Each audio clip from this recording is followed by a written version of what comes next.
Imagine going to prison just because you hold a PhD. Sounds crazy, right? Well, hello everyone and welcome. Today, we've got a truly fascinating explainer lined up for you. We're going to unpack a dense, highly controversial, and profoundly multidimensional legal case, the Chen Jingyuan case.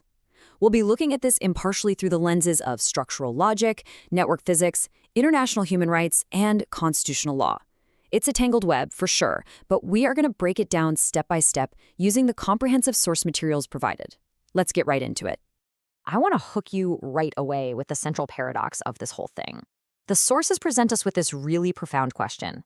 Can a high academic degree actually be used as a legal proof of criminal intent? Like, can someone's sheer intelligence and education level legally be equated with subjective malice?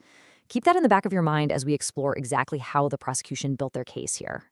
Now, what's really interesting about this slide is the glaring double standard it highlights from the source material. According to the legal analysis, the prosecution used Dr. Chen's PhD to basically presume his guilt. Their logic was kind of like, hey, you're highly educated, so you absolutely must have known the material you reposted was problematic. But then when Dr. Chen tried to use that exact same high-level scientific knowledge to defend himself in court, the judge literally told him to shut up and refused to let him use science for his defense. It's a massive logical contradiction. His PhD was used as a weapon to presume guilt, but totally banned as a shield for defense. So to make sense of all this, we're going to break down this incredibly complex intersection step by step. We'll look at the judicial logic paradox, science versus legal causality, the pocket crime problem, human rights, and finally, constitutional equality. All right, let's jump right into our first lens, unpacking the structural collapse of judicial logic in this case. The source documents point out a really massive legal flaw here. Usually, criminal intent, what the law calls mens rea, needs actual objective evidence.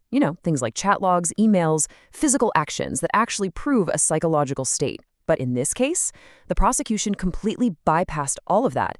Instead, they just used Dr. Chen's academic status to criminalize his knowledge. It's like they were punishing his intellect.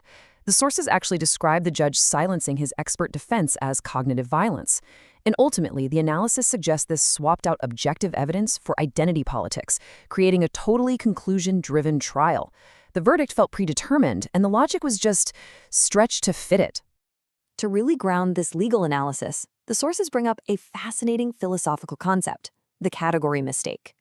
It's absolutely crucial to understand the difference between a moral expectation, like saying, oh, a scholar should have known better, and the strict, hard legal requirement of proving specific criminal intent. You literally cannot just swap one for the other. It's kind of like arresting a mechanic because they should have known a car's brakes would fail without actually proving they went in and cut the brake lines themselves. It isn't just some minor technical error. The sources argue it's a fundamentally anti-intellectual approach that punishes a person's basic capacity for thought. Okay, let's dive into this and shift our focus to how complex systems theory totally dismantles the prosecution's linear causality. First things first, we really need to clear up a specific misunderstanding from the source notes. It was actually an AI hallucination from some earlier summaries. Just to be completely clear, Dr. Chen did not repost articles about the CAP theorem. What he actually reposted was art, historical commentary, and some political spectrum analysis. The CAP theorem was used strictly inside the courtroom as his scientific defense tool to explain how networks function. It was his method of argument, not the so-called crime itself.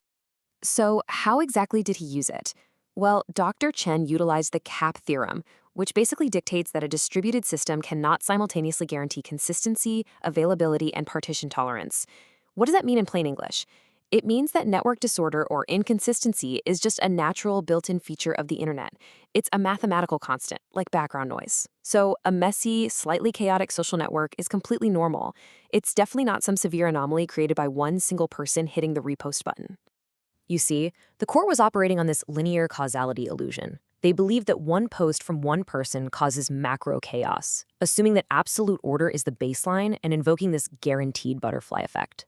But the physics reality, according to complex systems theory, is that social networks are scale-free. That means they naturally isolate edge nodes. Dr. Chen's account had, fewer than 100 followers? Mathematically speaking, the network's subcritical state simply absorbs those minor fluctuations without crashing. It is fundamentally mathematically impossible for a low-follower edge node account to crash the macro system. Think of it like this. It's a single ripple instantly dying out in a massive, turbulent ocean. The sources actually reference something called the Galton-Watson branching process here. They point out that for Dr. Chen's posts, the regeneration number was less than 1.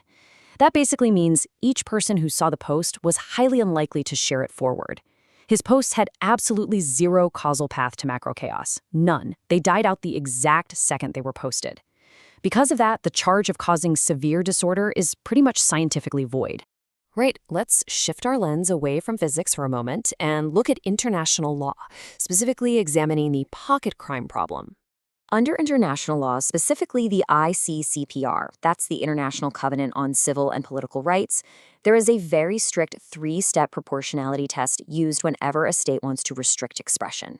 Step 1, legality. The law has to be crystal clear. Step 2, legitimate aim, like actually protecting genuine public order. And Step 3, necessity and proportionality. The source analysis shows us that the prosecution completely and utterly failed to clear this massive legal hurdle. The International Legal Assessment details exactly how they failed this test. First off, the requirement of causing severe disorder was left dangerously vague, which basically hands unfettered discretionary power right over to law enforcement. On top of that, the means and ends were severely imbalanced. I mean, think about it. The court handed down a 20-month prison sentence for zero-impact posts. The analysis in our sources argues that this takes a law meant for public order and turns it into a tool for arbitrary detention, effectively treating political non-compliance as criminal antisocial behavior. And the language used here is really striking. While official judicial institutions chose to label Dr. Chen a jobless vagrant and a political outcast, international law objectively recognizes him as an independent scholar who was simply exercising protected academic rights. The sources highlight this as a calculated kind of institutional dehumanization. It was meant to justify his punishment and strip away his credibility. Moving right along to our fourth lens, human rights, dignity, and the academic freedom mandate. And this brilliantly illustrates how specific international doctrines map directly onto the events of this case. For instance, Article 15 of the ICESCR protects academic freedom. The analysis argues the court violated this by criminalizing the core, fundamental acts of research and data collection. Then there's Article 6, the right to work. By imprisoning an independent scholar for their research, they essentially deprived him of his core labor. Finally, ICCPR Article 7 prohibits degrading treatment, which the sources say was breached through unnecessary humiliation and a total lack of procedural respect for him as a human being in that courtroom. This brings us to our final lens, an impartial look at constitutional equality under the law and where those structural failures happened. The legal experts cited in the sources detail multiple constitutional breaches here. Take Article 33, which ensures equality before the law. That was violated by applying reverse discrimination, literally using a PhD as a risk multiplier to heighten punishment.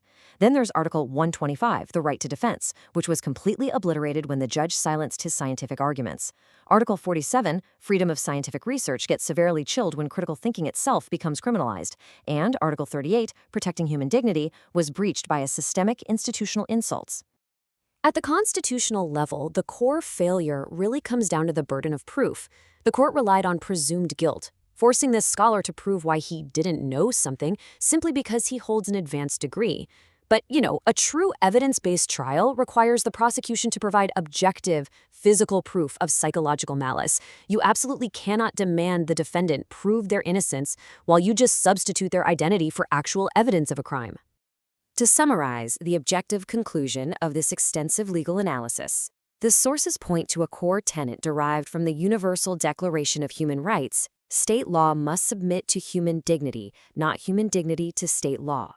Because when a legal system prioritizes control over basic human respect and scientific truth, it crosses a very, very dangerous line. Which leaves us with this final, really profound thought to take away from today's explainer. If a justice system punishes the very intellect, science, and critical thinking it relies on to advance society, who is truly picking the quarrels and provoking the trouble?